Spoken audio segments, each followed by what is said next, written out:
"The CEO can't handle a woman like me." He heard, smiled, and said, "Watch me try." Before we explore all the details of this incredible story, tell us where you're following us from and the time. Subscribe to the channel so you don't miss a thing, and let's embark on this journey together. In a building full of ambitious people, Ruth Gemmell was the only one who had never wondered what it would be like to break through Henry Granville's legendary composure. Ruth Gemmell adjusted her wireless headset and pulled up another spreadsheet on her monitor, her coffee-brown fingers flying across the keyboard with practiced efficiency. At 27, she was one of the most respected project analysts at Thornfield Consulting, known for her sharp wit, infectious laugh, and the kind of brutal honesty that made people either love her or avoid her entirely. Her natural curls were pulled back into a professional low bun, and she wore a tailored burgundy blazer over black slacks, an outfit that managed to look both polished and approachable. Ruth had always believed that clothes should make you feel confident, not constrained, and today was no exception. "Ruth, have you seen the quarterly projections for the Hartwell account?" called out Amelia from the neighboring cubicle. Amelia was a sharp-tongued analyst from Atlanta, with impeccable style and an even sharper eye for detail. "Already sent them to your email," Ruth replied, without looking up from her screen, "along with some suggestions for streamlining their operational costs. They're bleeding money in their logistics department." "This is why you're everyone's favorite," said Trevor, spinning around in his desk chair with his characteristic finger guns pointed in Ruth's direction. Trevor was the kind of colleague who made even the most stressful deadlines bearable, all enthusiasm and terrible jokes, but brilliant when it came to data analysis. The 31st floor of Thornfield Consulting buzzed with its usual Monday energy. Ruth loved this environment, the collaborative atmosphere, the challenge of complex projects, and the satisfaction of solving problems that other firms couldn't crack. What she didn't love were the constant whispered conversations about their mysteriously aloof CEO. "Speaking of favorites," Amelia said, lowering her voice conspiratorially, "have any of you ever actually had a real conversation with Mr. Granville?" "Define real conversation," Trevor replied, "because if you mean more than good morning and excellent work on the Jenkins proposal, then no." Ruth glanced up from her computer, mildly curious despite herself. In her 2 years at Thornfield, she'd seen Henry Granville exactly 12 times, always from a distance, always impeccably dressed, always looking like he was solving the world's problems in his head, while everyone else struggled with basic addition. "I heard he speaks 4 languages, offered Bethany, a junior analyst who always seemed to know the latest office gossip. "I heard he's never taken a vacation," added Trevor. "Not one, in the 7 years he's been CEO. "I heard," Amelia said with dramatic flair, "that he once made a grown man cry just by looking at his quarterly report." Ruth snorted with laughter. "You all are ridiculous. He's just a person, not some mythical creature."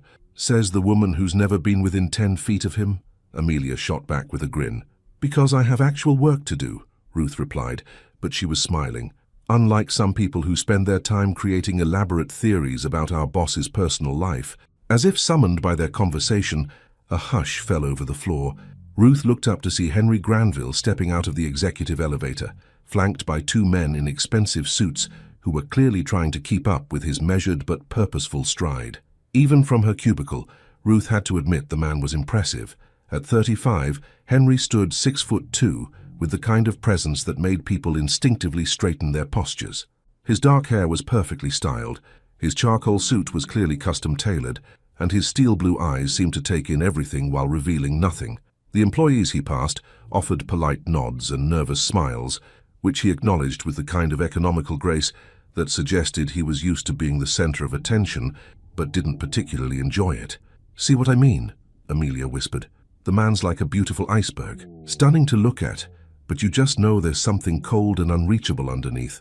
Ruth watched as Henry paused at the reception desk to speak with Jennifer, their conversation too distant to hear but clearly professional.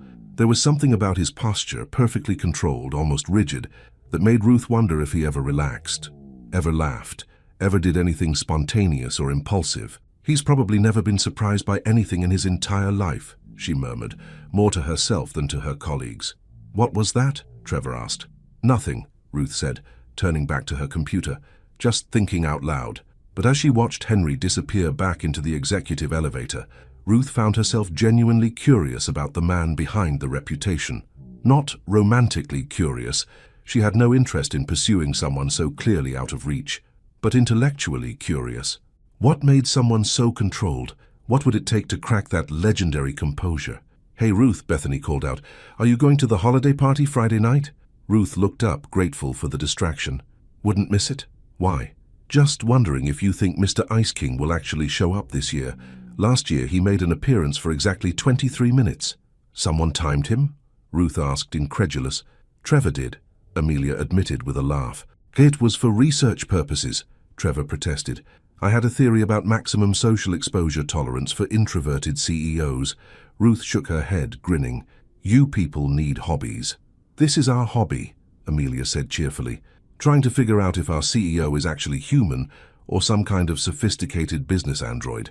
As the day wore on, Ruth found herself occasionally glancing toward the executive floor whenever she walked past the windows that offered a view of the 32nd level. She told herself it was idle curiosity, nothing more. After all, Henry Granville was an enigma, and Ruth had always been drawn to puzzles. What she didn't know was that 30 floors above, Henry Granville was reviewing project reports and finding himself particularly impressed by the innovative analysis submitted by a certain project analyst named Ruth Gemmell. Her work was exceptional, thorough, creative, and refreshingly direct in its recommendations. And what neither of them could have predicted was that in just 4 days at the annual holiday party, a simple joke and an overheard conversation would set in motion a series of events that would challenge everything they thought they knew about themselves and each other. Because sometimes the most powerful forces in the universe are the ones we never see coming, and sometimes the most controlled people are the ones most in need of someone brave enough to surprise them. Sometimes the most ordinary Tuesday can be the calm before the most extraordinary Friday. Ruth walked into the office Tuesday morning carrying 2 coffee cups from the little shop around the corner, her favorite burgundy scarf wrapped snugly around her neck to ward off Boston's early December chill. The gesture wasn't unusual. She often brought coffee for colleagues when someone was having a rough week, but today her target was Amelia, who had been stressed about the upcoming client presentation. "You're an angel," Amelia said gratefully, accepting the steaming cup. "I've been here since 6 trying to perfect these slides, and I think I'm starting to see numbers in my sleep." "That's what friends are for," Ruth replied, settling into her desk chair and powering up her computer. "Besides, I know you'd do the same for me." Trevor rolled over in his desk chair, looking hopeful. "Any chance that coffee delivery service extends to devastatingly handsome male analysts who forgot to stop for caffeine this morning?" "Nice try," Ruth laughed, "but you're on your own, Romeo." As the morning progressed, Ruth found herself more productive than usual, powered by a strange energy she couldn't quite explain. Maybe it was the approaching holidays, or maybe it was the fact that Friday's party promised to be the most elaborate event Thornfield had ever hosted. The company had spared no expense this year: a fancy venue, live music, and an open bar that was already the talk of every floor. "Have you decided what you're wearing Friday?" Bethany asked during their lunch break, her voice carrying the excitement of someone who lived for social events. "I have a few options," Ruth replied, though truthfully she'd been thinking about it more than she cared to admit. There was something about company parties that brought out everyone's competitive side, not just professionally, but personally too. "I heard they're doing actual assigned seating this year," Amelia said, unwrapping her sandwich, "like a real fancy dinner party." "Please tell me they're not putting us at the kids' table," Trevor groaned dramatically. "Relax," Ruth said with a grin. "I'm sure they'll seat us with people who can appreciate your unique brand of charm." "Speaking of charm," Bethany said with a mischievous glint in her eye, "I wonder if our mysterious CEO will actually mingle this year, or if he'll just make his usual 20-minute appearance and disappear." Ruth looked up from her salad, curious despite herself. "What's he usually like at these things?" "Professional, polite, completely untouchable," Amelia replied. Last year, Janet from accounting tried to make conversation with him about her daughter's college graduation, and he listened with this perfectly pleasant expression and said all the right things, but you could tell he was mentally calculating quarterly projections the entire time. "Maybe he's just shy," Ruth suggested, though she wasn't sure why she was defending someone she'd never actually met. Trevor snorted. "Ruth, the man runs a multinational consulting firm. Shy people don't typically command boardrooms filled with Fortune 500 executives." "Fair point," Ruth conceded, "but still there has to be more to him than the robot persona everyone talks about." "You seem awfully interested in our enigmatic leader," Amelia observed with a knowing smile. Ruth felt heat rise in her cheeks. "I'm not interested. I'm just curious. It's like working in a building with a celebrity you never actually see." "Well, Friday's your chance, Bethany said excitedly. I heard from Margaret, his assistant, that he's planning to stay for the entire event this year. Apparently the board thinks it's good for company morale.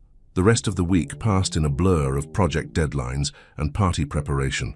Ruth found herself paying more attention to office gossip than usual, picking up details about Henry Granville that painted a picture of a man who was brilliant, demanding, and utterly dedicated to his work. She learned that he arrived at the office every morning at 6:30 sharp, that he preferred his coffee black, and that he'd once worked through an entire weekend to personally review a proposal that could have waited until Monday.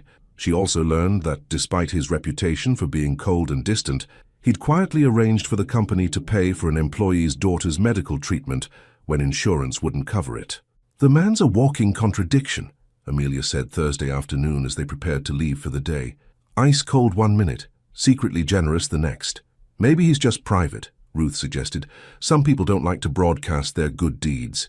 Or maybe, Trevor said with exaggerated drama, he's actually a secret romantic who's just waiting for the right woman to melt his frozen heart. Trevor, you watch too many movies, Ruth laughed, but something about the comment stuck with her as she rode the subway home. That evening, Ruth stood in her bedroom, staring at her closet with the kind of intensity usually reserved for major life decisions. She'd narrowed it down to 3 dresses, a safe black number that was professional and elegant, a deep burgundy dress that brought out the warmth in her skin, and a stunning midnight blue gown that she'd bought on impulse but never had occasion to wear. The midnight blue one, Destiny said decisively from her position on Ruth's bed, where she was providing expert consultation via video call from her apartment across town. Definitely the midnight blue one. It's not too much, Ruth asked, holding the dress up to herself in the mirror. Honey, you work for one of the most successful consulting firms in Boston. Nothing is too much. Besides, Destiny added with a grin, if you're going to finally meet the mysterious Mr. Granville face to face, you might as well make an impression. I'm not trying to make an impression, Ruth protested, though her tone lacked conviction. Uh-huh, and I'm not trying to get promoted to senior marketing director. Ruth, baby, there's nothing wrong with wanting to look stunning. Just don't pretend it's purely professional. Ruth examined herself in the mirror, imagining how she'd look in the elegant ballroom, surrounded by colleagues and clients. For some reason, she found herself wondering what Henry Granville would think when he saw her. Not that it mattered, of course.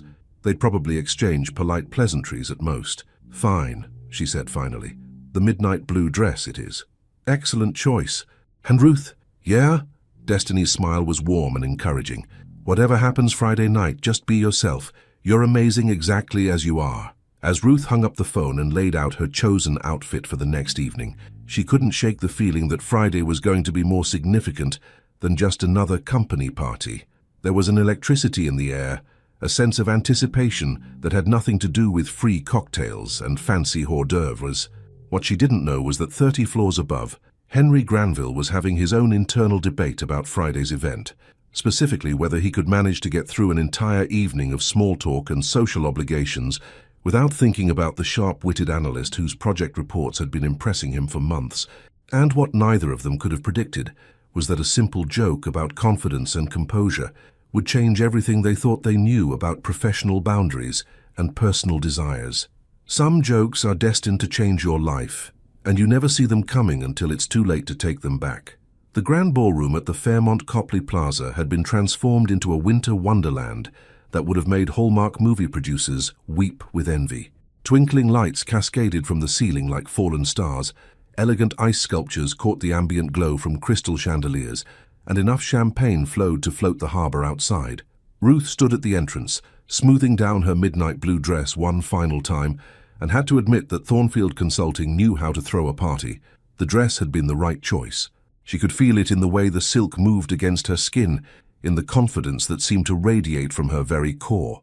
The deep blue brought out the golden undertones in her coffee-brown skin, and the cut was sophisticated enough for a corporate event, while still making her feel undeniably feminine. "Girl, you look absolutely stunning," Destiny said, appearing at her side in a gorgeous burgundy gown that complemented her radiant dark skin perfectly. "If that mysterious CEO of yours doesn't notice you tonight, the man needs his eyes checked," Ruth laughed, adjusting her small evening clutch. "I'm not here to be noticed by the CEO, Des. I'm here to celebrate a successful year with my colleagues." "Uh-huh," Destiny replied with a knowing smirk. "And I'm here for the intellectual conversation. Ruth, honey, you've been talking about this man for weeks without even realizing it." Before Ruth could protest, Trevor appeared with Amelia close behind, both looking festive and clearly having pre-gamed the evening with a few cocktails. "There are our beautiful queens," Trevor called out, executing an elaborate bow that nearly sent him tumbling in his perfectly fitted tuxedo. "Ready to see if our Ice King actually knows how to have fun?" "Trevor," Amelia warned, though she was grinning in her elegant black gown. "Remember, that's still our boss you're talking about. Tonight he's just another guy in a tux," Trevor declared with the confidence of someone who'd had exactly 2 glasses of champagne. "Speaking of which, have you seen him yet? Because let me tell you, the man cleans up even better than usual." Ruth tried to appear casual, though her heart had already started beating faster. "I'm sure Mr. Granville looks very professional." Destiny shot her a look that clearly said, "You are the worst liar in the history of lying." But before she could comment, a subtle shift in the room's energy caught their attention. Conversations became slightly more subdued, postures straightened almost imperceptibly, and several heads turned toward the grand staircase that curved down into the ballroom. Henry Granville appeared at the top of the marble steps, and Ruth's breath caught in her throat. If she'd thought he was impressive in his daily business attire, seeing him in formal wear was like discovering that a beautiful painting had been hiding another masterpiece underneath. His black tuxedo was clearly custom-tailored, emphasizing his broad shoulders and lean frame while somehow making him look both more powerful and more approachable. His dark hair was styled with just enough casual elegance to suggest he was human after all, and when his steel blue eyes swept the room, Ruth felt an unexpected flutter in her chest. For just a moment, those eyes seemed to find hers across the crowded ballroom, and Ruth could have sworn time stopped. Then Henry was moving down the staircase with his usual measured grace, immediately surrounded by board members and important clients who clearly wanted to monopolize his attention.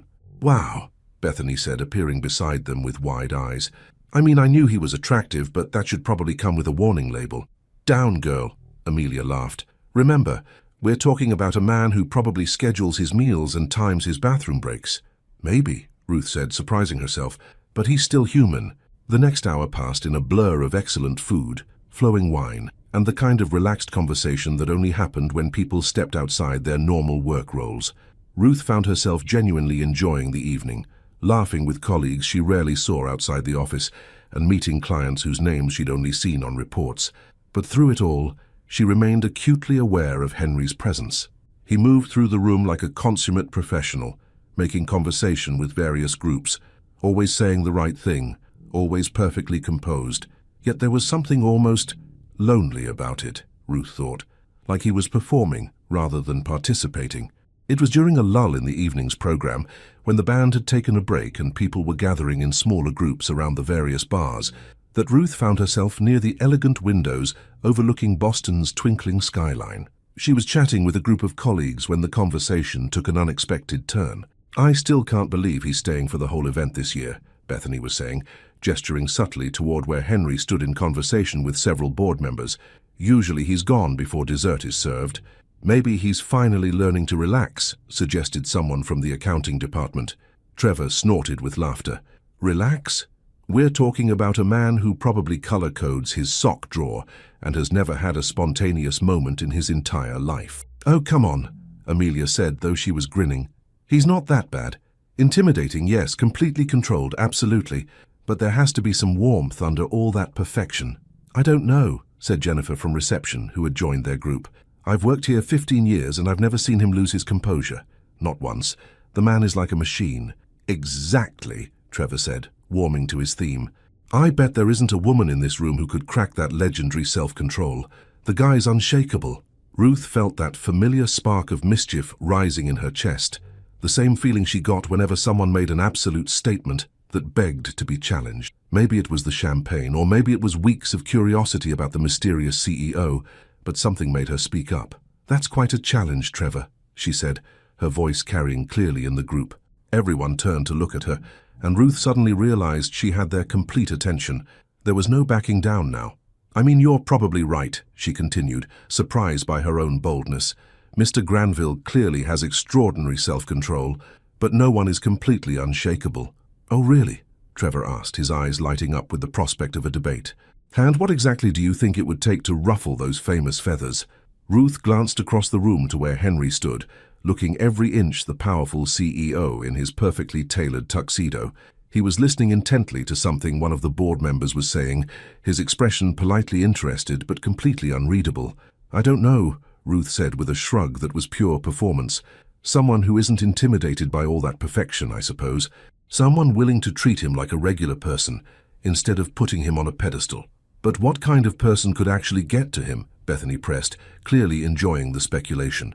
Ruth paused, aware that she was about to cross a line but unable to stop herself. "Someone authentic, someone who says what they think without filtering it through corporate speak. Like you?" Amelia asked with a grin. Ruth felt heat rise in her cheeks, but she maintained her composure. "Like anyone who isn't afraid to be real around him. Though honestly," she paused dramatically, fully committed to the joke now, "I bet he couldn't handle someone like that for more than 5 minutes." 5 minutes? Trevor laughed. "Ruth, I think you're being generous. I bet he wouldn't last 2 minutes with a woman who actually challenged him." The group erupted in laughter, and Ruth grinned, caught up in the playful energy. "You're right," she said, her voice carrying clearly. "A man like that, used to everyone tiptoeing around him, he wouldn't last 2 minutes with someone who actually had the nerve to." 2 minutes, is it? The voice was unmistakably deep, controlled, and coming from directly behind her. Ruth's blood turned to ice water as she slowly turned around. Henry Granville stood less than 3 feet away, having approached their group while returning from the restroom. His steel blue eyes were fixed on her with an intensity that made her feel like a butterfly pinned to a board, and there was something in his expression, amusement mixed with challenge, that made her realize he'd heard every word. The group around her had gone completely silent, their laughter dying as if someone had flipped a switch. Ruth could feel her heart hammering against her ribs, could hear the blood rushing in her ears, could sense every eye in their immediate vicinity turning to watch what would happen next. Henry stepped closer, his movements unhurried and completely controlled. When he spoke, his voice was quiet enough that only their group could hear, but it carried clearly in the sudden silence. 2 minutes, he repeated thoughtfully, as if testing the words. "That's quite a specific time frame, Ms. Gemmell." Ruth opened her mouth to speak, to apologize, to explain that it had just been a joke, but no words came out. She was drowning in those blue eyes, in the slight smile that played at the corners of his mouth, in the sudden realization that she had just publicly challenged the CEO of her company. Henry tilted his head slightly, studying her with the kind of focus usually reserved for quarterly reports and merger negotiations. "I have to admit, I'm curious about your methodology. How exactly did you arrive at that particular assessment?" The question hung in the air between them, loaded with implications that Ruth wasn't sure she understood. Was he angry? Amused? Offended? His expression gave away nothing, and she realized with a sinking feeling that she was about to find out exactly what happened when Ruth Gemmell's mouth got ahead of her brain. She began, then stopped, her usual confidence deserting her completely. Henry's smile widened just a fraction, and something that might have been genuine amusement flickered in his eyes. "Because I have to tell you, Ms. Gemmell, I think you might be wrong." And in that moment, with the entire group watching and her heart pounding like a drum, Ruth realized that she had just stumbled into something far more complicated and dangerous than a simple office joke. Because the way Henry was looking at her now, like she was a puzzle he actually wanted to solve, suggested that her 2-minute assessment was about to be put to the test. Some conversations change the trajectory of your entire life, and they always happen when you least expect them. The silence stretched between them like a taut wire, and Ruth could feel every eye in their immediate vicinity watching the exchange with the kind of fascination usually reserved for reality TV drama. Henry's challenge hung in the air, polite, professional, and absolutely loaded with implications that made her pulse race. "Wrong," Ruth managed to find her voice, though it came out slightly breathier than she'd intended. "About what, specifically?" Henry's smile was subtle but unmistakably real, transforming his usually controlled expression into something that was both more human and infinitely more dangerous. "About the 2 minutes," he said quietly, his voice pitched low enough that their conversation felt intimate despite the crowd around them. "I have a feeling I might surprise you." The group around them exchanged glances that ranged from shocked to delighted, clearly sensing they were witnessing something unprecedented. Trevor looked like he might faint from the drama of it all, while Amelia was practically vibrating with barely contained excitement. Ruth felt heat rise in her cheeks, but something in Henry's tone, playful rather than offended, gave her the courage to rally. "Is that so?" she asked, lifting her chin with a confidence she didn't entirely feel. "And what makes you think that?" "Experience," Henry replied smoothly, echoing her earlier words back to her. "In my line of work, I've learned that assumptions are often incomplete." The way he said it made Ruth wonder if they were still talking about the same thing. There was something in his eyes, a warmth she'd never seen before mixed with what looked suspiciously like genuine amusement, that suggested this conversation had moved far beyond her original joke. "Well," Ruth said, surprising herself with her boldness, "I suppose there's only one way to find out who's right." Henry raised an eyebrow, his expression shifting to something that might have been intrigue. "Is that a challenge, Miss?" "Gamble." Before Ruth could respond, Trevor stepped forward with the kind of enthusiasm that only came from someone who'd had just enough champagne to think he was being helpful. "Actually," he said, his voice carrying clearly, "this is fascinating from a psychological perspective. Ruth here is our resident expert on reading people. She's the one who predicted the Morrison Industries merger 3 months before it was announced." "Trevor," Ruth warned, but he was already in full presentation mode. "And Mr. Granville," Trevor continued, turning to Henry with the fearless confidence of someone who clearly hadn't thought this through. "Everyone knows you're, well, let's say emotionally efficient. So this is basically an unstoppable force meeting an immovable object." Henry's attention shifted to Trevor, and Ruth watched with a mixture of horror and fascination as her colleague realized he'd just essentially called the CEO emotionally unavailable to his face. "Emotionally efficient," Henry repeated thoughtfully. "That's one way to put it." "What Trevor means," Amelia jumped in quickly, shooting Trevor a look that could have melted steel, "is that you're very professional, controlled." "Ah," Henry nodded gravely, "and Ms. Gemmell here believes that control has limits." "I believe," Ruth said, finding her footing again, "that everyone has limits, even you." The words came out more directly than she'd intended, and for a moment, Ruth wondered if she'd finally crossed a line that couldn't be uncrossed. But instead of looking offended, Henry seemed genuinely intrigued. "Interesting theory," he said, his voice carrying that same undertone of amusement. "And how exactly would you propose to test it?" The question hung between them, and Ruth realized with a start that they were no longer having a casual conversation at a company party. They were negotiating the terms of something she didn't quite understand, but couldn't seem to walk away from. She began, then stopped, suddenly aware that whatever she said next would determine the direction of this entire interaction. Henry waited patiently, his blue eyes never leaving her face. Around them, their colleagues had gone completely quiet, clearly sensing that they were witnessing something significant, even if they couldn't quite put their finger on what it was. "Conversation," Ruth said finally, the word coming out more confident than she felt. "Just honest conversation, no corporate speak, no professional filters, just two people talking. And you think that would, what, overwhelm me somehow?"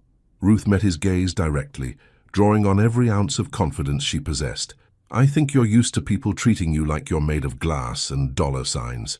I think you're used to conversations that have been pre-approved and sanitized for your consumption." Something flickered in Henry's expression. Surprise, perhaps, or recognition. "And you'd be different?" "I'd be real," Ruth said simply. "The question is whether you could handle that." For a long moment Henry said nothing. Ruth could see him processing her words, could almost watch him weigh options and calculate risks behind those intelligent blue eyes. When he finally spoke, his voice was quiet but carried clearly in the sudden hush around them. "You know what, Ms. Gemmell? I think I'd like to find out." Ruth's heart skipped. "What does that mean exactly?" Henry glanced around at their audience, then back at her with what might have been the first completely genuine smile she'd ever seen from him. "It means I'm accepting your challenge. Dinner tomorrow night. Somewhere we can have that honest conversation you mentioned." The group around them erupted in barely contained excitement, though they tried to maintain some semblance of professionalism. Ruth heard Destiny's sharp intake of breath beside her, and Trevor's muttered, "Holy shit," that he tried unsuccessfully to cover with a cough. "Dinner?" Ruth repeated, her mind racing to catch up with what had just happened. "Unless you're not as confident in your assessment as you seemed," Henry said, and there was definitely challenge in his voice now, mixed with something that looked suspiciously like hope. Ruth stared at him, this man who commanded boardrooms and made million-dollar decisions, looking at her like her answer actually mattered to him, like she was a puzzle he genuinely wanted to solve, rather than an employee he needed to manage. She began, then stopped, realizing that every person within hearing distance was waiting for her response. Henry seemed to sense her hesitation. He stepped closer, lowering his voice so that only she could hear. "It's just dinner, Ruth. Two people having an honest conversation, nothing more complicated than that, unless you want it to be." The use of her first name sent a shiver through her, made this feel suddenly personal in a way that had nothing to do with their audience or her original joke. "Okay," she heard herself say, the word coming out before her rational mind could interfere. "Dinner." Henry's smile transformed his entire face, making him look younger and infinitely more approachable. "Excellent. I'll have Margaret contact you with the details." He reached into his jacket pocket and withdrew a business card, but instead of handing it to her normally, he held it between two fingers and offered it to her with a slight bow that was both formal and completely playful. "Ms. Gemmell," he said, his voice carrying just enough humor to make it clear he was enjoying himself. "I look forward to discovering whether your confidence in your people-reading abilities is justified." Ruth took the card, her fingers brushing against his for just a moment. The contact sent electricity up her arm, and she wondered if he felt it too. "Mr. Granville," she replied, matching his formal tone while her heart raced. "I look forward to proving my point." "We'll see about that," Henry said quietly, then straightened and addressed the group with his usual professional demeanor. "Please don't let me interrupt your evening. I hope everyone is enjoying the party." With that, he moved away with his characteristic grace, leaving Ruth standing with a business card in her hand, and the distinct feeling that her life had just taken a sharp turn into uncharted territory. The moment Henry was out of earshot, their group exploded into excited chatter. "Oh my God, Ruth," Bethany practically squeaked. "Did that actually just happen? Did you just get asked out by Henry Granville?" Amelia demanded, her eyes wide with disbelief. "It's not a date," Ruth said quickly, though her voice lacked conviction. "It's just dinner, to settle a debate." Destiny appeared at her side, her expression caught between amazement and concern. "Honey, that man was not looking at you like someone he wants to debate with." Ruth looked down at the business card in her hand. It was simple, elegant, expensive, just like everything else about Henry Granville. But written on the back in what was clearly his handwriting was a single word: courage. As she stared at that single word, Ruth realized that Henry Granville had just thrown down a gauntlet of his own. The question was whether she was brave enough to pick it up, and whether either of them was prepared for what might happen when an unstoppable force really did meet an immovable object. Some evenings are designed to change everything you thought you knew about yourself and someone else. Ruth stood in front of her full-length mirror, holding up two dresses and questioning every life choice that had led her to this moment. The safe choice was an elegant black wrap dress, professional enough to maintain the pretense that this was just a business dinner, but sophisticated enough to make her feel confident. The bold choice was a deep emerald green dress that brought out the golden undertones in her brown skin and made her feel like the kind of woman who could challenge CEOs and win. "The green one," Destiny said decisively from her position on Ruth's bed, where she was providing expert consultation while painting her nails a fierce shade of burgundy. "Definitely the green one." "This isn't actually a date," Ruth protested, though her tone lacked conviction. "It's more like an intellectual exercise, a debate settlement." Destiny snorted with laughter. "Honey, men like Henry Granville don't take women to dinner to settle debates. They send emails for that." She looked up from her nails with a knowing expression. "That man asked you out because he wants to get to know you. The real you." "You think?" Ruth asked, turning to examine herself in the green dress. It did look stunning, she had to admit. "I know. I saw the way he was looking at you last night. That wasn't the look of a man interested in winning an argument. That was the look of a man who's fascinated by something he can't quite figure out." 2 hours later, Ruth stood outside Le Bernardin, one of Boston's most exclusive restaurants, smoothing down her emerald dress and trying to calm her racing heart. The choice to wear the green dress had been the right one. She could feel it in the way she carried herself, in the confidence that seemed to radiate from her very core. The restaurant was exactly what she'd expected from Henry Granville's choice: elegant, understated, and undoubtedly expensive. Soft lighting cast warm shadows across cream-colored walls, adorned with subtle artwork, while the gentle murmur of conversation and the soft clink of fine china created an atmosphere of intimate sophistication. "Miss Gemmell," the maitre d' approached with a smile that suggested he'd been expecting her. "Mr. Granville is waiting for you. Right this way, please." Ruth followed him through the restaurant, aware of the approving glances her dress was drawing, but focused entirely on what lay ahead. When they reached a secluded corner table with an excellent view of the harbor, she saw Henry rise to greet her, and her breath caught in her throat. Gone was the intimidating CEO in the perfect suit. Instead, Henry wore a navy blue blazer over dark jeans and a white button-down shirt open at the collar. His hair was slightly less perfectly styled than usual, as if he'd run his hands through it, and when he smiled at her, it was completely genuine. "Ruth," he said, and her name sounded different in his voice. Warmer, more personal. "You look absolutely stunning." "Thank you," she replied, accepting the chair he held out for her. "You look pretty good yourself, very un-CEO-like." Henry laughed, a sound that was rich and genuine and nothing like the polite chuckles she'd heard from him in professional settings. "I thought maybe we should start this experiment on equal footing. No corporate armor."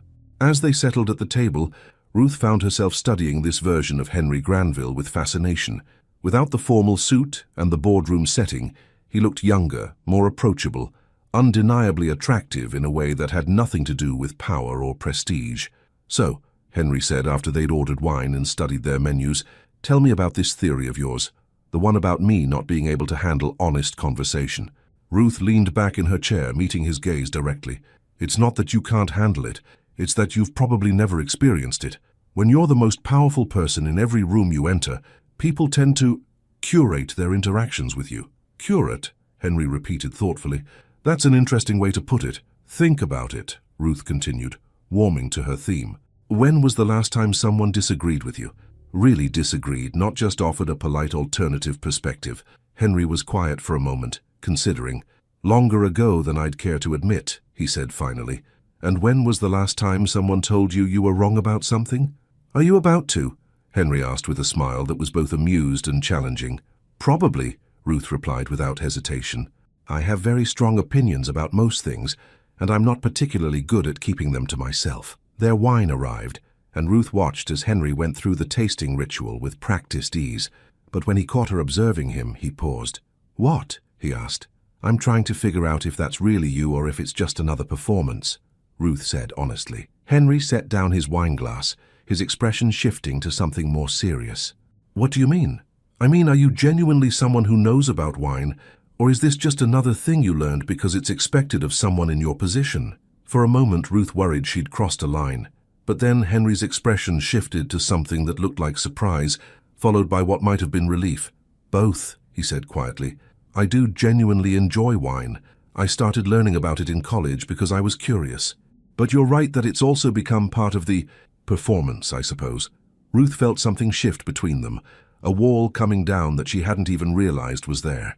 "See? That wasn't so hard, was it?" "What wasn't hard?" "Being honest about something real instead of just giving me the answer you think I want to hear." Henry studied her for a long moment, his blue eyes serious. "You really don't care about any of it, do you? The money, the power, the position." "Should I?" Ruth asked. "I mean, I'm impressed by what you've accomplished. Building a company like Thornfield takes incredible skill and dedication, but I'm more interested in who you are when you're not being the CEO." "And who do you think that is?" Ruth considered the question carefully, studying his face in the candlelight. "I think you're someone who's been performing for so long that you've forgotten some of who you really are. I think you're probably funny and definitely lonely, and maybe a little tired of always having to be perfect." Henry's wineglass stopped halfway to his lips. "That's remarkably perceptive. Also probably presumptuous," Ruth admitted. "I could be completely wrong." "You're not," Henry said quietly. "You're absolutely right, and it's terrifying." "Why terrifying?" "Because if someone I've known for less than 24 hours can see through me that easily, what does that say about the facade I've built?"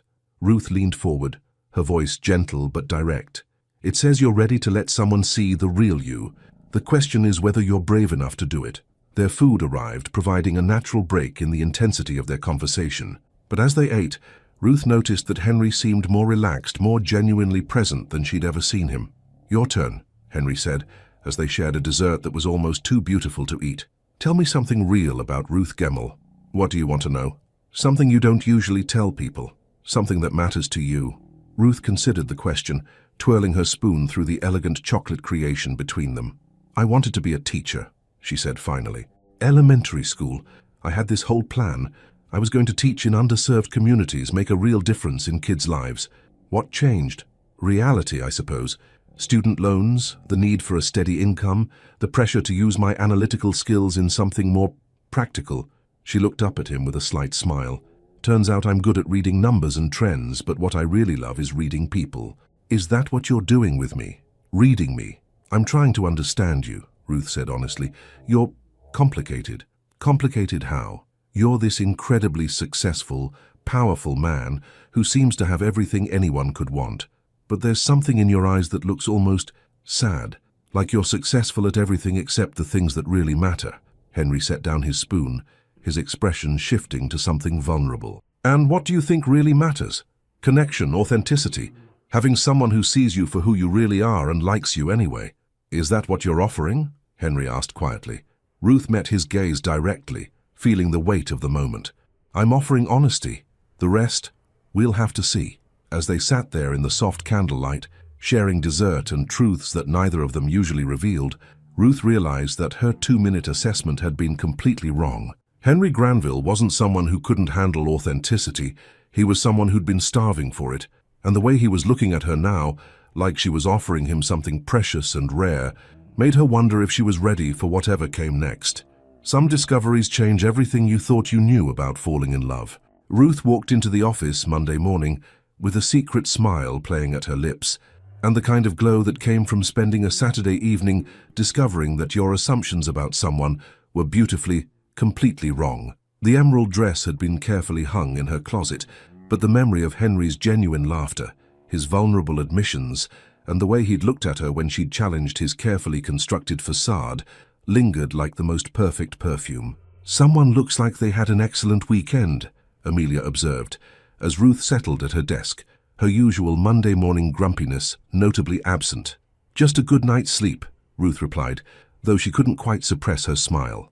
Trevor rolled over in his desk chair, studying her with the intensity of someone who lived for office drama. Ruth Gemmell, you are glowing, and not in a I used a new moisturizer way. You're glowing in a something wonderful happened way. Don't be ridiculous, Ruth said, but she was still smiling as she powered up her computer.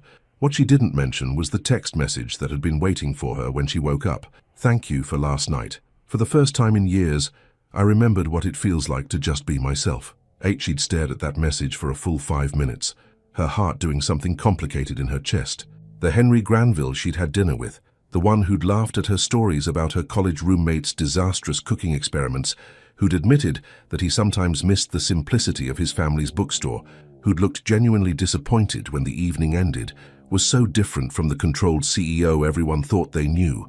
Her phone buzzed with a new message. I know this is unconventional, but would you be available for lunch today? I have something I'd like to show you. Ruth stared at the screen, her pulse quickening. Before she could second-guess herself, she typed back, I'd like that. When and where? The response came almost immediately. Margaret will send you details. And Ruth, wear comfortable shoes. Comfortable shoes? Ruth murmured to herself, intrigued. Did you say something? Bethany asked, looking up from her computer. Just talking to myself, Ruth replied, but her mind was already racing with possibilities. An hour later, Margaret called down to inform her that Mr. Granville's driver would be picking her up at noon for a lunch appointment. The phrasing was carefully professional, but Ruth caught the hint of warmth in the older woman's voice that suggested she knew this was anything but a typical business lunch. At exactly 12 o'clock, Ruth found herself in the back of a sleek black car with Henry, who looked more relaxed than she'd ever seen him. He wore dark jeans and a grey sweater that made his blue eyes even more striking, and his hair had that slightly mussed look that suggested he'd been running his hands through it. So where are we going? Ruth asked as they pulled away from the Thornfield building. Somewhere I haven't been in far too long, Henry replied, his eyes bright with an emotion she couldn't quite identify. Somewhere that reminds me of who I used to be before I became the person everyone expects me to be.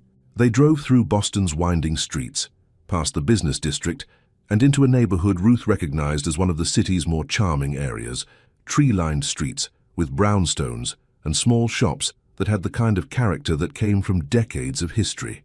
The car stopped in front of a small bookstore with a hand-painted sign that read, Granville and Sons Books, in elegant script. Ruth looked at Henry with surprise and delight. This is your family's bookstore? Henry nodded, something vulnerable flickering across his features. The flagship location. My father opened it 42 years ago. He paused, studying the familiar storefront. I haven't been inside in almost 3 years. Why not?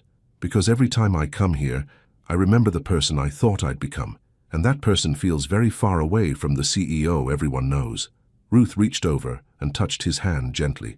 Maybe it's time to introduce those two people to each other. The inside of the bookstore was exactly what Ruth had imagined, cozy and warm, with floor-to-ceiling shelves, comfortable reading chairs, and the kind of atmosphere that made you want to spend hours browsing. The scent of old books and fresh coffee created an ambience that was both intellectual and homey. "Henry," a woman's voice called out from behind the register. Ruth turned to see a petite woman with silver-streaked brown hair and eyes that were unmistakably related to Henry's. "I can't believe it. You actually came." "Hello, Mom," Henry said, his voice softer than Ruth had ever heard it. The transformation was immediate. His posture relaxed, his expression became genuinely warm, and suddenly Ruth could see the young man he must have been before corporate responsibility shaped him into the controlled executive she'd first met. "And you brought a friend," his mother continued, turning to Ruth with a smile that was both curious and welcoming. "Mom, this is Ruth Gemmell. Ruth, my mother, Eleanor Granville." "It's wonderful to meet you, Mrs. Granville," Ruth said, extending her hand. "Please call me Eleanor. And it's wonderful to meet you too, dear. Henry never brings friends to the store."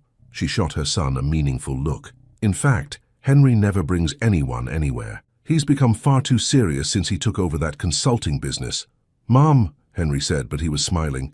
"Don't mom me. You used to love this place. You used to spend hours here, reading everything we had about ancient civilizations and economic theory. Now you show up once every few years looking like you've forgotten how to relax." Ruth watched this exchange with fascination, seeing a side of Henry she'd never imagined. Here, surrounded by books and his mother's gentle teasing, he looked like a completely different person. Younger, more open, undeniably more himself. "Why don't I show Ruth around while you catch up with your mother?" Henry suggested, but Eleanor waved them both toward the back of the store. "Nonsense, I want to hear all about how you two met.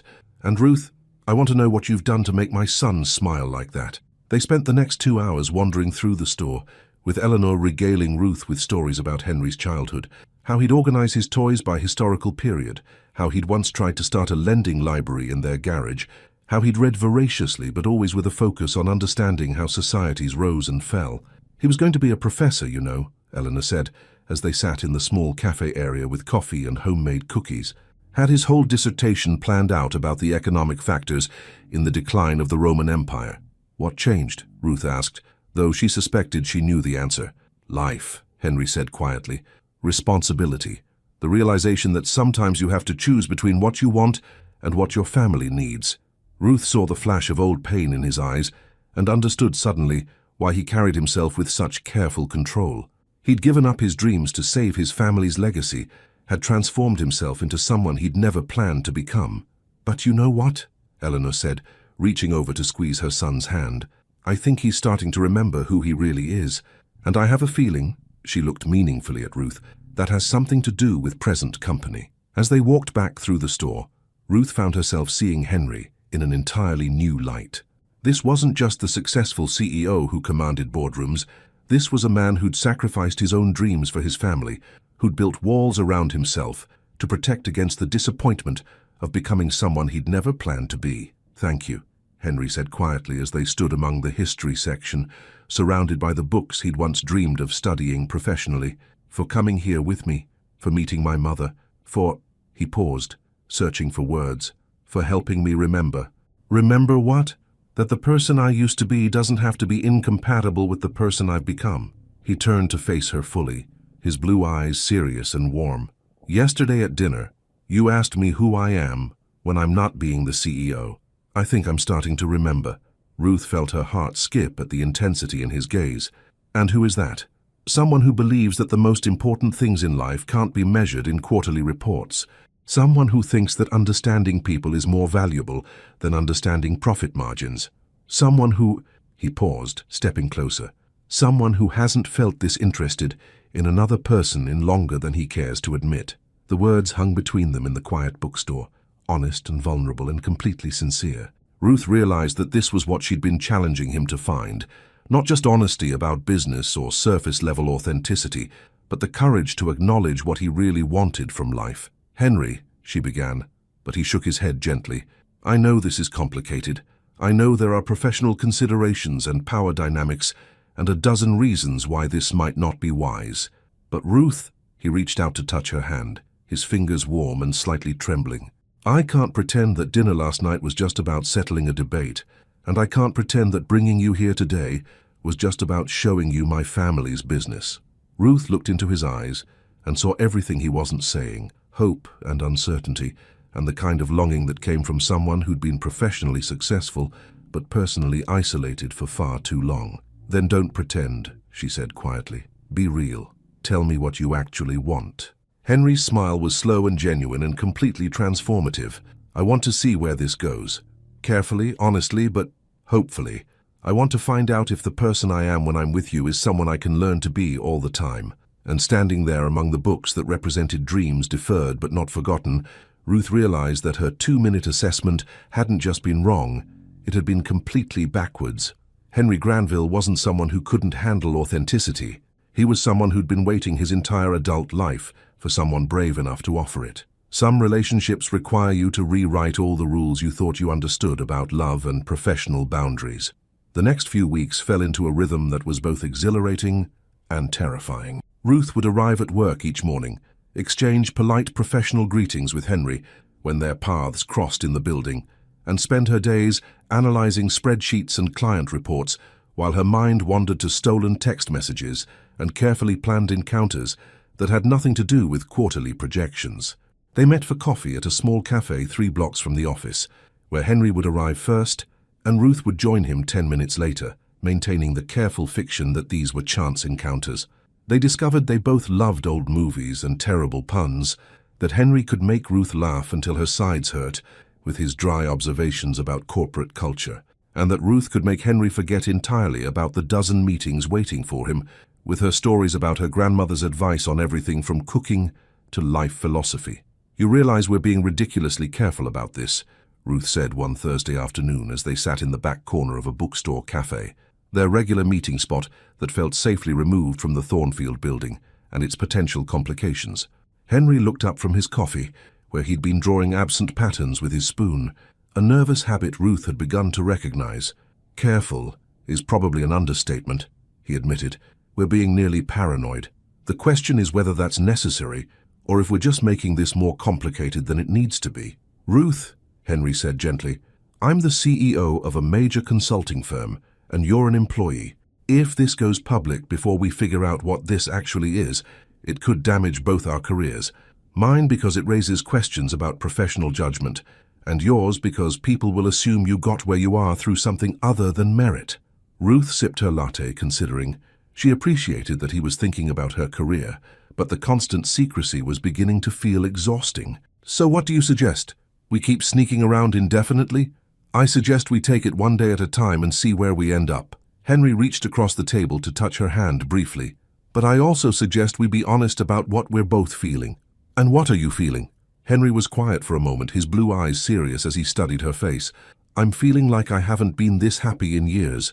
I'm feeling like every conversation with you makes me remember things about myself I'd forgotten, and I'm feeling terrified that I'm falling for someone in a way that could complicate everything I've built." Ruth felt her heart skip at his honesty. "All of that?" "All of that," Henry confirmed. "Your turn." Ruth took a breath, gathering courage. "I'm feeling like you're nothing like what I expected, and everything I didn't know I was looking for. I'm feeling like this could be something really important if we let it, and I'm feeling frustrated that we have to treat something this good like it's some kind of scandal." "It's not a scandal," Henry said quietly, "but it is complicated." Before Ruth could respond, her phone buzzed with a text from Amelia. "Emergency girl talk needed. Wine bar across from office, 6 p.m. Don't even think about saying no." Ruth showed Henry the message with a rueful smile. "I think my careful friend is getting suspicious about my recent good mood. Are you going to tell her?" "I don't know. Are we at the telling friends stage?" Henry considered this question with the same seriousness he brought to major business decisions. "I'd like to be, but I understand if you're not ready for that level of reality." Ruth studied his face, seeing both hope and uncertainty there. "What about you? Anyone you'd want to tell? My mother already knows something's different. She called yesterday to tell me I sounded happier than I have in years, and to ask when she was going to meet the woman who's made my son remember how to laugh. She said that. Eleanor Granville is not subtle about matters of the heart. Henry smiled, but then his expression grew more serious. Ruth, I need you to know that whatever this becomes, I'm not taking it lightly. You're not just some distraction or midlife crisis. This feels important. The words settled between them with weight and promise. Ruth realized they'd crossed some invisible line. This was no longer just casual dating or an intellectual exercise in breaking down each other's walls. This was becoming something real. It feels important to me too, she said quietly. That evening, Ruth found herself at Vintner's Choice, the wine bar Amelia had chosen for their emergency girl talk. Amelia was already there, having claimed a corner table with excellent people-watching potential and questionable acoustic privacy. Okay, Amelia said without preamble, as Ruth settled into her chair. I need to know what's going on with you. What do you mean? Ruth asked, though she suspected subterfuge was futile. I mean, you've been walking around with this secret smile for 3 weeks. You disappear at lunch without explanation. You get text messages that make you glow like you're starring in a romantic comedy. And yesterday I swear I saw you humming. I hum sometimes. You hummed Fly Me to the Moon while reviewing budget projections. Ruth, nobody hums jazz standards over spreadsheets unless they're in love. Ruth nearly choked on her wine. In love? Don't you think that's a little premature? Is it? Amelia leaned forward with the intensity of someone who lived for romantic drama. Because from where I'm sitting, all signs point to a woman who's fallen hard for someone. The question is who? Ruth stared into her wine glass, weighing the relief of confession against the complications of revelation. It's complicated. The best ones always are. Come on, Ruth. We've been friends for 2 years. You can trust me. And Ruth realized suddenly that she wanted to tell someone. The careful secrecy was wonderful in its own way, but she missed having someone to talk through her feelings with, missed the luxury of analyzing every conversation and gesture with a trusted friend. If I tell you something, can you promise to keep it completely confidential, at least for now? Amelia's eyes widened with excitement and concern. Of course. Ruth, what's going on? Ruth took a deep breath and made the leap. I'm seeing someone from work. From work? Amelia's eyebrows shot up. Who, Trevor? Because I have to tell you, I've always suspected he has feelings for... Not Trevor, Ruth interrupted quickly. Then who? Wait. Amelia's expression shifted as she began processing possibilities. Ruth, you're not telling me it's someone senior, are you? Because that could be really complicated from an HR perspective. Amelia. Oh my God. Amelia's voice dropped to a whisper as understanding dawned. Ruth, please tell me you're not... It's not. Ruth met her friend's eyes and saw the exact moment when all the pieces clicked into place. Henry Granville? Amelia breathed. You're seeing Henry Granville? Ruth nodded, feeling both relief and terror at having finally said it out loud to someone other than herself. Holy shit, Amelia whispered, then immediately looked around to make sure no one had overheard. Ruth, the CEO, our CEO, the man we've spent months talking about like he's some kind of untouchable ice sculpture. He's not untouchable, Ruth said quietly, and he's definitely not ice. Amelia stared at her for a long moment, then reached across the table to grab Ruth's hands. Start from the beginning, and don't leave out a single detail. As Ruth began to tell the story, from the party challenge to the dinner to the bookstore to the coffee dates that had become the highlight of her days, she realized that sharing it made it feel more real. But it also made the complications feel more daunting, because now it wasn't just her secret anymore. Now it was something that existed in the world, with all the beautiful possibilities and terrifying risks that entailed. Sometimes the moment you stop hiding something is the moment you realize how much you have to lose.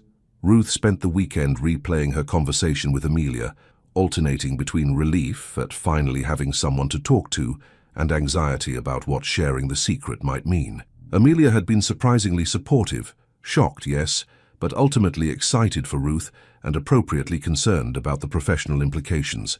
You know I'm going to want details about everything, Amelia had said as they'd parted ways Friday night. But more importantly, Ruth, you know I'm on your side no matter what, right? The support meant everything, but it also made the situation feel more real and more complicated. Monday morning brought an unexpected text from Henry. Can you meet me in my office at 10? We need to talk. H. Ruth stared at the message, her stomach dropping. The formal tone was so different from their usual communication that she immediately began imagining worst-case scenarios. Had someone seen them together? Had word gotten back to the board? Was he ending things before they got more complicated? At exactly 10 o'clock, Ruth knocked on Henry's office door, her professional mask firmly in place despite the way her heart was racing. "Come in," Henry's voice called, and Ruth entered to find him standing at his windows looking out over Boston's skyline with an expression she couldn't read. "You wanted to see me?" Ruth said carefully, maintaining the professional tone his text had suggested. Henry turned, and Ruth was relieved to see warmth in his blue eyes, though there was also something that looked like concern. "Close the door, please." Ruth did as he asked, then moved toward his desk, unsure whether to sit or stand, unsure what role she was supposed to be playing in this moment. "I got an interesting call this morning," Henry said without preamble. "From James Whitfield." Ruth's blood turned cold. James Whitfield was the chairman of Thornfield's board of directors, a man whose opinion could make or break careers. He wanted to discuss some observations that had been brought to his attention about my recent behavior. "What kind of observations?" Ruth asked, though she wasn't sure she wanted to know the answer. Henry moved closer, his voice dropping. "Apparently I've seemed unusually relaxed in recent weeks. More approachable, more human," was how he put it. Henry's expression shifted to something that might have been amusement. He wanted to know if I was taking some kind of new medication. Ruth blinked.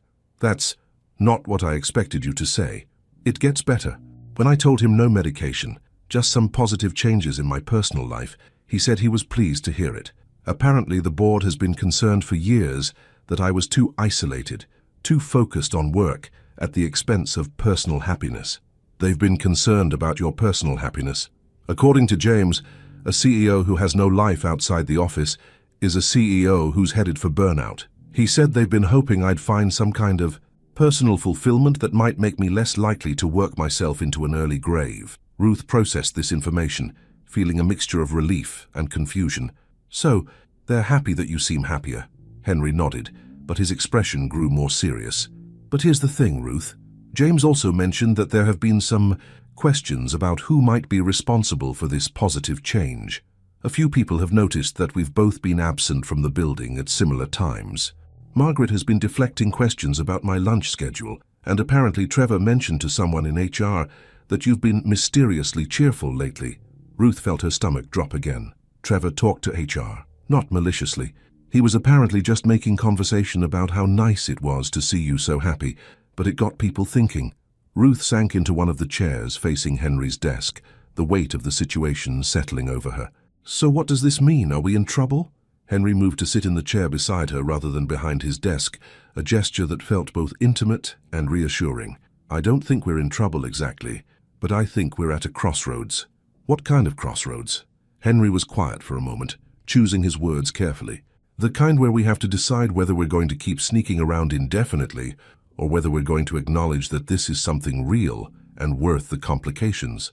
Ruth studied his face, seeing determination mixed with uncertainty. "And what do you think we should do?"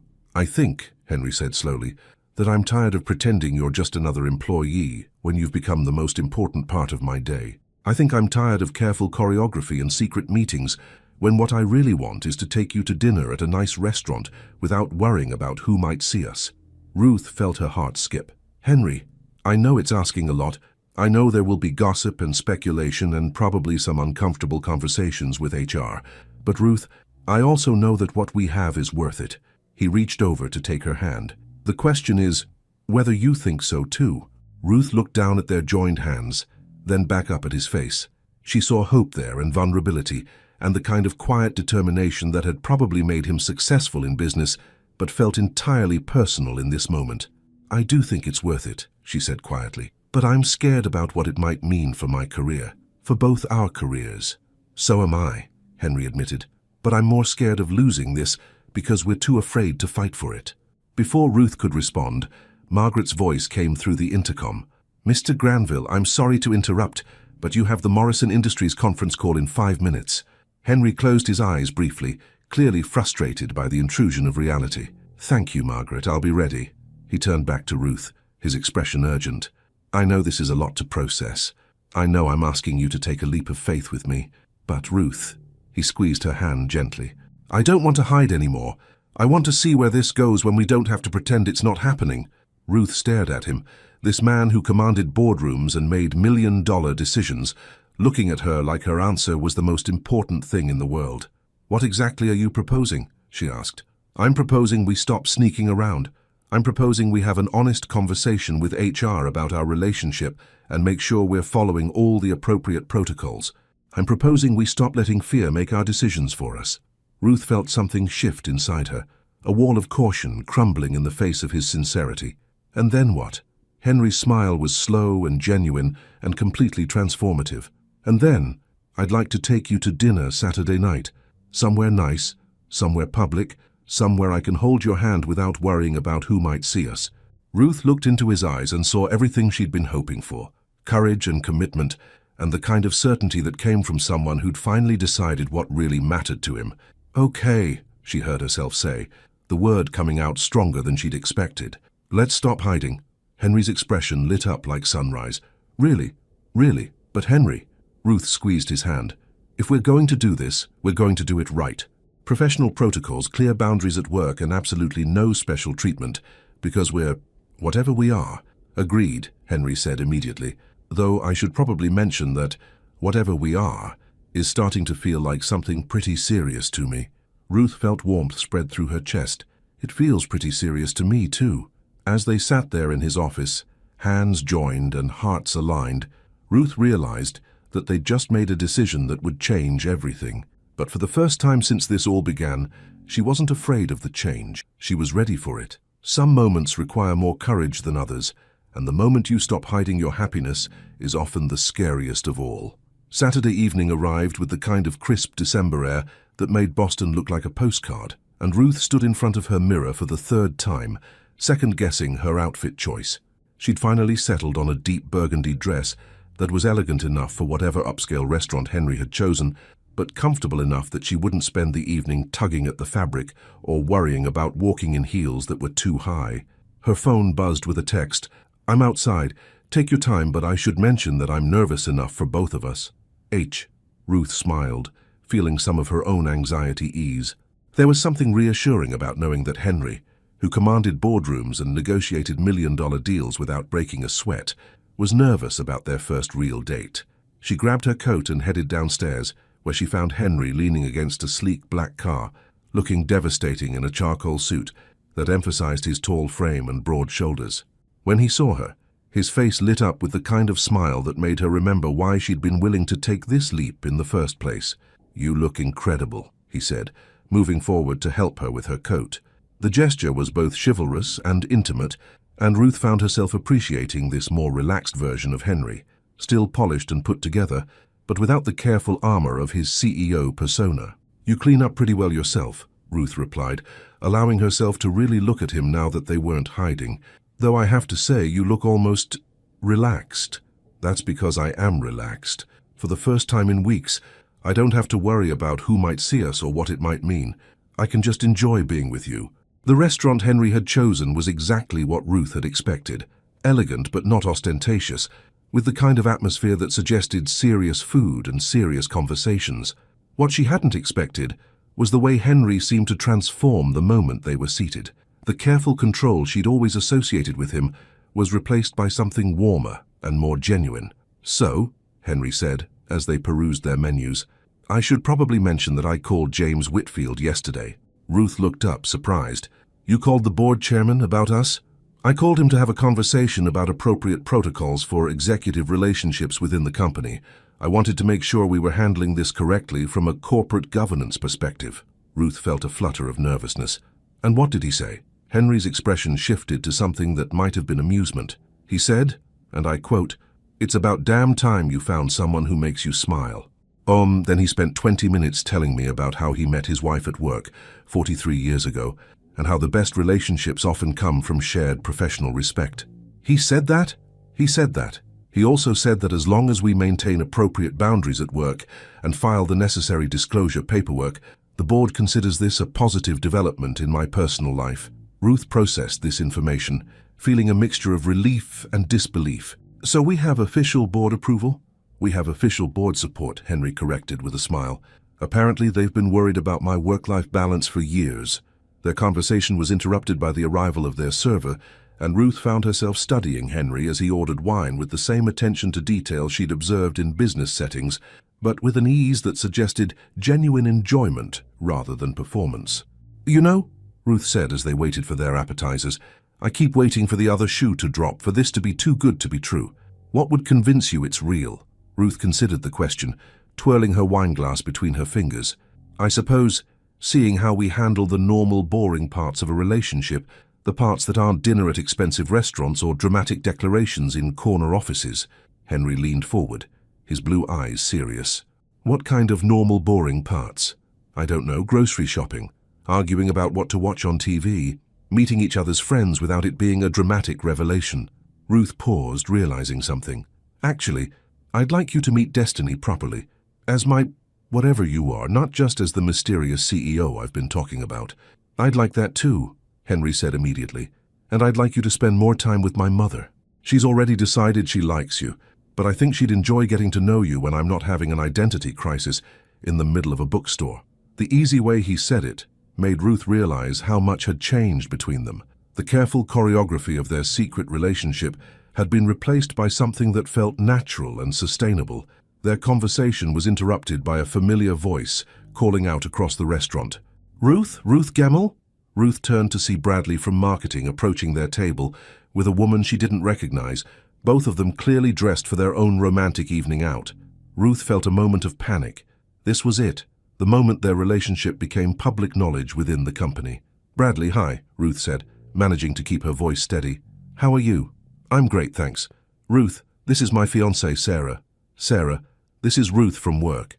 Bradley's gaze shifted to Henry, and Ruth could see the exact moment when recognition dawned. "And Mr. Granville, I didn't expect to see you here." Henry stood smoothly, extending his hand to Bradley. "Bradley, good to see you. And congratulations on your engagement. I remember seeing the announcement in the company newsletter." "Thank you, sir. That's very kind of you to remember." Bradley looked between Ruth and Henry with obvious curiosity. "Are you two—" Ruth felt Henry's hand settle gently on her shoulder, a gesture that was both supportive and clearly proprietary. "Ruth and I are having dinner," Henry said simply, his tone pleasant, but not inviting further questions. Bradley's eyes widened slightly as he processed the implications, but his expression remained friendly. "Well, that's wonderful. Ruth's one of our best analysts. You couldn't ask for better company." "I completely agree," Henry replied with a smile that was both professional and genuinely warm. After Bradley and his fiancée moved on to their own table, Ruth found herself laughing despite her nerves. "What's funny?" Henry asked as he settled back into his chair. "I was expecting that to be more dramatic. Instead, it was just normal, like we're a normal couple having dinner." "We are a normal couple having dinner," Henry pointed out. "We just happen to work for the same company." Ruth looked across the table at him. This man who'd been a mystery for so long, who'd turned out to be nothing like what she'd expected, and everything she hadn't known she was looking for. "Henry," she said quietly, "I think I'm falling in love with you." The words hung between them, honest and vulnerable and completely sincere. Henry's expression shifted to something that was equal parts wonder and relief. "Ruth," he said, reaching across the table to take her hand, "I think I fell in love with you the night you told me I wouldn't last 2 minutes with someone like you." Ruth felt her heart skip. "Really? Really? You were so confident, so completely yourself, so unimpressed by everything that usually intimidates people about me. I think I knew right then that you were going to change everything." Ruth looked down at their joined hands, then back up at his face. "And are you okay with everything being changed?" Henry's smile was slow and genuine, and completely transformative. "Ruth, everything being changed is the best thing that's happened to me in years." As they sat there in the elegant restaurant, no longer hiding their happiness from the world, Ruth realized that this was what courage looked like. Not the dramatic gesture or the grand declaration, but the quiet decision to stop being afraid of your own joy. And looking at Henry, who was no longer the untouchable CEO, but simply the man who made her laugh and challenged her thinking, and looked at her like she was the most important thing in his world, she knew that every risk they'd taken to get here had been worth it. Some stories end where they began, but with everything transformed by the journey between. 1 year later, Ruth stood in front of her bedroom mirror, smoothing down a stunning deep burgundy dress that brought out the golden undertones in her brown skin and made her feel like a woman who had conquered the world. The dress was different from the midnight blue one she'd worn to last year's holiday party, but the confidence was the same, perhaps even stronger now, tempered by a year of growth, challenge, and the kind of love that made everything else feel possible. "You ready for this?" Destiny asked from her position on Ruth's bed, where she was putting the finishing touches on her makeup. Over the past year, Destiny had become not just Ruth's best friend, but Henry's friend too. Charmed by his dry humor and genuine interest in her marketing insights.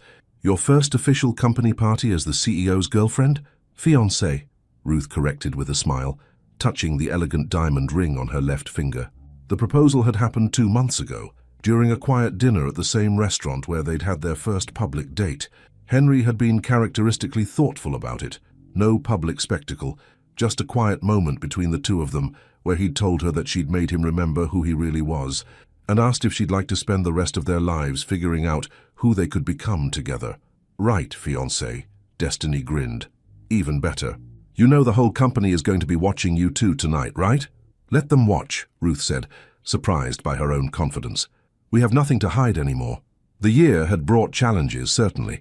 There had been awkward conversations with HR, careful navigation of workplace dynamics, and the occasional whispered speculation about favoritism or special treatment. But there had also been unexpected support from colleagues who were genuinely happy to see both Ruth and Henry thriving, and a growing recognition throughout the company that their relationship had made both of them better at their jobs, rather than worse.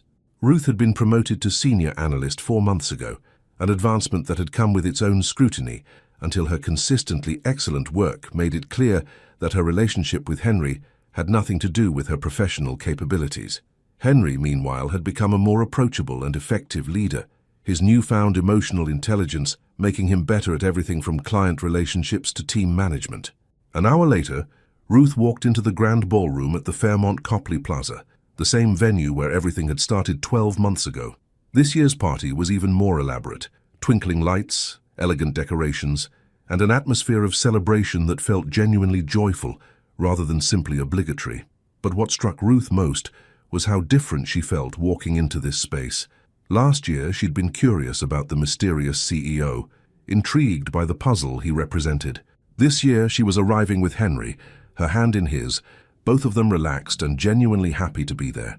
"There they are," Trevor called out as Ruth and Henry approached the group from the 31st floor. "Our favorite power couple," Ruth laughed, accepting hugs from Amelia, Bethany, and the other colleagues who had become not just co-workers but genuine friends over the past year. "You two look amazing," Amelia said, taking in Ruth's dress and Henry's perfectly tailored tuxedo. "Very glamorous, very in love, very different from last year," Bethany finished with a grin. "I mean, do you remember what happened at this party last year? I remember someone making a very confident assessment about my emotional resilience," Henry said with a smile, slipping his arm around Ruth's waist, an assessment that turned out to be completely wrong. "Hey," Ruth protested, laughing. "I wasn't wrong about the 2 minutes part. I was wrong about whether that was a good thing or a bad thing." The group laughed, and Ruth marveled at how natural this felt, joking about their origin story with colleagues who had witnessed its beginning, standing with Henry in public without any anxiety about who might see them or what it might mean. "Speaking of which," Trevor said with theatrical seriousness, "I feel like I should take some credit for this whole romance.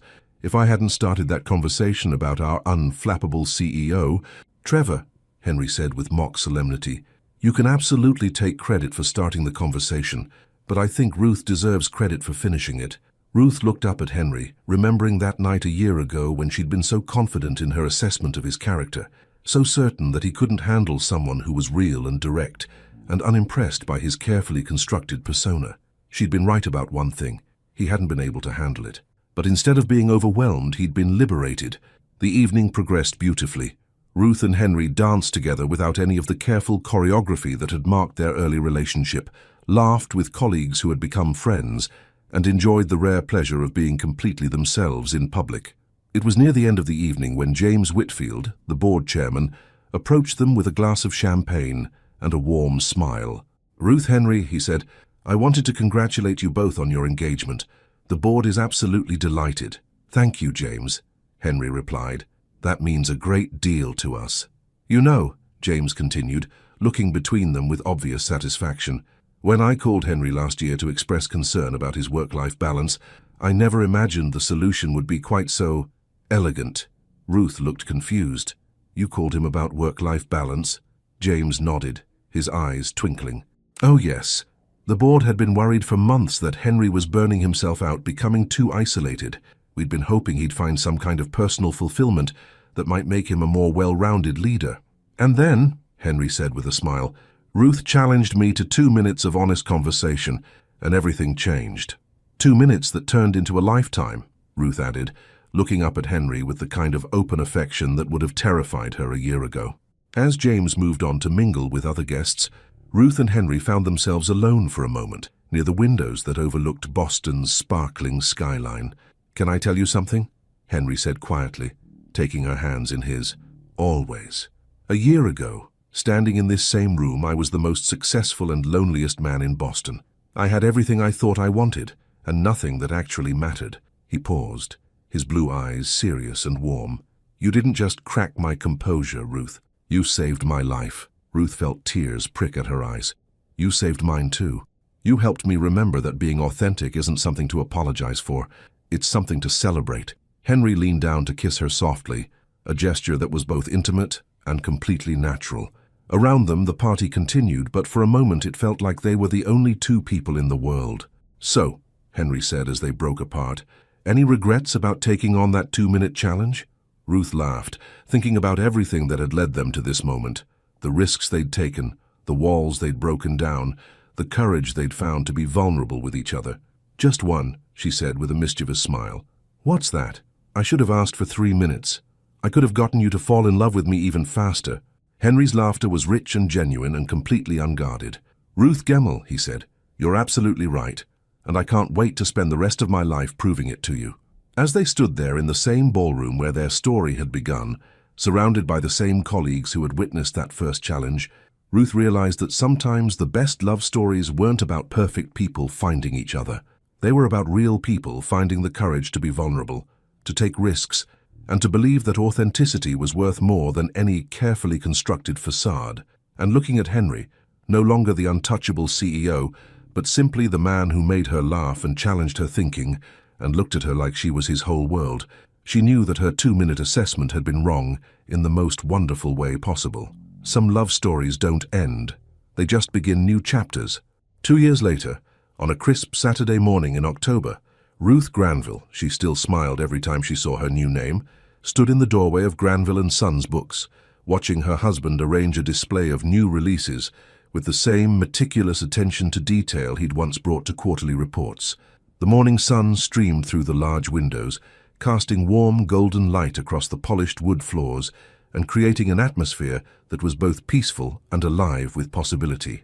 Henry had made the decision 6 months after their wedding, a beautiful ceremony in Eleanor's garden, surrounded by family, friends, and colleagues who had become their chosen family. He'd announced to the board that he was stepping down as CEO to pursue other interests, recommending his successor and ensuring a smooth transition that protected both the company and his reputation. Are you sure about this? Ruth had asked him the night before he'd submitted his resignation letter. They'd been sitting in their apartment. Henry's penthouse had become theirs after the wedding, talking through the implications of such a dramatic career change. I've never been more sure of anything, Henry had replied, taking her hands in his. Ruth, I've spent 15 years building a company and a reputation that impressed everyone, but never made me truly happy. I want to build something that matters, something that feels like who I really am. And so they'd bought the bookstore from Eleanor, who had been ready to retire but reluctant to sell to strangers. Henry had thrown himself into learning the business with the same intensity he'd once brought to corporate acquisitions, while Ruth had negotiated a remote working arrangement with Thornfield that allowed her to maintain her career while helping with the bookstore's marketing and financial management. You're staring, Henry said without looking up from his book display, but Ruth could hear the smile in his voice. I'm appreciating, Ruth corrected, moving into the store and settling behind the register where she'd been helping Eleanor with the morning routine. There's a difference. Henry straightened and turned to face her, and Ruth felt her heart skip the way it still did when he looked at her with that particular combination of love and mild amusement that had become so familiar over the past 2 years. Appreciating what, exactly? Appreciating how happy you look when you're doing something you actually love, Ruth said honestly. You light up differently here than you ever did in a boardroom. It was true. The careful control that had defined Henry's corporate persona had been replaced by something warmer and more natural. He still possessed the same intelligence and analytical mind that had made him successful in business. But now those qualities were directed toward understanding customer preferences, curating book selections, and creating the kind of community space that made people want to linger over coffee and conversation. The door chimed as their first customer of the day entered, Mrs. Chen, a regular who came in every Saturday morning to browse the fiction section and chat about whatever book she'd finished that week. "Good morning, Mrs. Chen," Henry called out with genuine warmth. "I set aside that new mystery novel you mentioned last week. It came in yesterday." "Oh, wonderful. You're so thoughtful, Henry." "And Ruth, how are you, dear?" Ruth smiled, marveling at how natural this felt. The easy interaction with regular customers, the sense of being part of a community, the simple pleasure of helping people find books they'd love. It was so different from the high-stakes world of corporate consulting, but it felt real in a way that her previous career sometimes hadn't. As Mrs. Chen browsed and Henry helped her select her next few reads, Ruth found herself thinking about the journey that had brought them here. The woman who had challenged a CEO to 2 minutes of honest conversation had never imagined she'd end up married to that CEO and running a bookstore together. But then again, she'd never imagined that the controlled, intimidating Henry Granville would turn out to be someone who remembered customer preferences and lit up when discussing the economic factors that led to the fall of ancient civilizations with anyone who showed interest. "Penny for your thoughts," Henry said, approaching the register after Mrs. Chen had left with her new books and a promise to return next week. "Just thinking about how far we've come," Ruth replied, reaching out to straighten his collar in a gesture that had become automatic over the years. "Do you ever miss it? The corporate world?" Henry considered the question seriously, the way he always did when she asked him something important. "I miss the intellectual challenge sometimes. I miss the sense of building something significant. But Ruth," he paused, covering her hand with his, "I don't miss being someone I wasn't. I don't miss the loneliness or the pressure to be perfect all the time." "And you think this is better?" Henry looked around the bookstore, at the carefully curated sections, the comfortable reading chairs, the community bulletin board, where local residents posted everything from apartment listings to invitations to book clubs. Then he looked back at Ruth, his blue eyes warm and certain. "Ruth, 3 years ago, I had everything I thought I wanted, and none of what I actually needed. Now I have work that feels meaningful, a wife who challenges me to be better every day, and a life that actually feels like mine." He smiled, the expression completely genuine and unguarded. "Yes, I think this is infinitely better." Ruth felt warmth spread through her chest, the same feeling she'd had on their first real date when Henry had told her she'd helped him remember who he really was. "Even when I tell you that your fiction section organization system is unnecessarily complicated, especially then," Henry laughed, "though I maintain that organizing by historical period within literary movements is both logical and helpful for customers who—" Ruth silenced him with a kiss, soft and sweet and full of the kind of comfortable affection that came from 3 years of learning each other's rhythms and preferences and quirks. "I love you," she said against his lips, the words as natural as breathing after all this time. "I love you too," Henry replied, then pulled back to look at her with an expression that was both tender and mischievous. "Though I should probably mention that I still think you were completely wrong about the 2 minutes thing." Ruth raised an eyebrow. "How so?" "You said I couldn't handle 2 minutes of honest conversation with someone like you. But here we are 3 years later, and I'm still here." Ruth grinned, feeling that familiar spark of playful challenge that had started this whole adventure. "That's because it turns out you're not the man I thought you were." "What kind of man did you think I was?"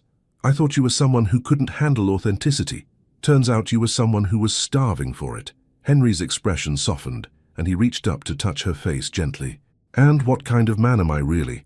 Ruth looked at him, this man who had surprised her at every turn, who had chosen love over prestige and authenticity over performance, who made her laugh every day and still looked at her like she was the most fascinating person in the world. "You're the kind of man who proves that the best love stories aren't about perfect people finding each other," she said quietly. "They're about real people finding the courage to be vulnerable." As if summoned by their conversation, the door chimed again, and Eleanor entered with her usual Saturday morning energy, carrying coffee for all three of them, and wearing the satisfied expression of a mother who had watched her son find genuine happiness. "Good morning, you two," she said, distributing coffee cups with practiced efficiency. "Busy morning?" "Mrs. Chen came in for her mystery novel," Henry reported, "and Ruth has been questioning my organizational system again." "As she should," Eleanor said with a grin that was clearly directed at Ruth. "Someone has to keep you from turning this place into a library science experiment." Ruth laughed, watching Henry feign offense, while his mother continued her gentle teasing. This had become their Saturday morning ritual, Eleanor arriving with coffee, gentle family banter, and the comfortable rhythm of people who genuinely enjoyed each other's company. "Actually," Eleanor continued, settling into one of the reading chairs with her coffee, "I have some news that might interest you both." "What kind of news?" Ruth asked. Eleanor's expression shifted to something that was equal parts proud and excited. "I got a call yesterday from Boston Magazine. They want to do a feature story about the bookstore, specifically about Henry's transition from corporate CEO to small business owner." Henry looked surprised and slightly uncomfortable. "A magazine story? Eleanor, I don't think—" "Before you say no," Eleanor interrupted, "you should know that they're specifically interested in the story of how finding the right person can help someone find their authentic path in life." Ruth felt her heart skip. "They want to write about us? They want to write about how love can transform not just relationships, but entire life trajectories. About how sometimes the most successful people are the ones who have the courage to redefine success on their own terms." Henry and Ruth exchanged glances, and Ruth could see him weighing the implications. The corporate Henry would have been concerned about public perception, professional reputation, carefully controlled messaging. But this Henry, the man who had learned to prioritize authenticity over image, looked thoughtful rather than anxious. "What do you think?" he asked Ruth. Ruth considered the question, thinking about the journey that had brought them here. "I think our story might help other people realize that it's never too late to choose courage over comfort." Henry's smile was slow and certain. "Then let's tell it." And as they sat there in the bookstore that had become both their livelihood and their legacy, surrounded by books that told countless other love stories, Ruth realized that theirs was still being written. Not in dramatic gestures or corporate boardrooms, but in quiet Saturday mornings and shared coffee, and the daily choice to keep being real with each other. Some love stories, she thought, were worth more than 2 minutes. Some love stories were worth a lifetime. Final message. Thank you for joining Ruth and Henry on their journey from that first challenge at the company party to this quiet morning in their bookstore. Their story reminds us that the best relationships aren't built on perfection, but on the courage to be authentic with someone who sees and loves who we really are. What did this story teach you about the power of authenticity in love? Your participation means a lot to the channel. Please share your thoughts in the comments. Thank you so much for watching until the end. If you enjoyed this story, don't forget to subscribe to the channel, leave a like, and comment your thoughts. Your participation is very important to us. See you next time.